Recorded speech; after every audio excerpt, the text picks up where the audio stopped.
चिट्ठी आई यार ना आया।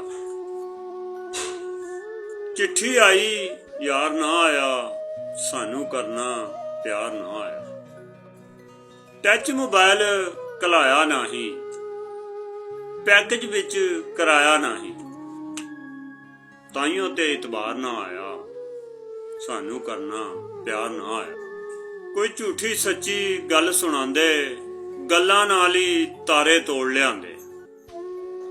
ਇਹ ਵੀ ਕੰਮਕਾਰ ਨਾ ਆਇਆ, ਸਾਨੂੰ ਕਰਨਾ ਪਿਆਰ ਨਾ ਆਇਆ। ਫਰੂਟ ਬੜੇ ਸੀ ਸੱਜੇ ਖੱਬੇ, ਲੋਕਾਂ ਨੂੰ ਤੇ ਚੌਂਸੇ ਲੱਭੇ, ਸਾਡੇ ਹੱਥ ਅਨਾਰ ਨਾ ਆਇਆ, ਸਾਨੂੰ ਕਰਨਾ ਪਿਆਰ ਨਾ ਆਇਆ। ਐਵੇਂ ਧੱਕੇ ਧੋੜੇ ਖਾਂਦੇ ਰਹੇ, ਕਾਗਜ਼ਾਂ ਉੱਤੇ ਲੀਕਾਂ ਬਾਂਦੇ ਰਹੇ, ਨਜ਼ਮੀ ਸ਼ਾਇਰਾਂ ਵਿੱਚ ਸ਼ੁਮਾਰ ਨਾ ਆਇਆ, ਸਾਨੂੰ ਕਰਨਾ ਪਿਆਰ ਨਾ ਆਇਆ।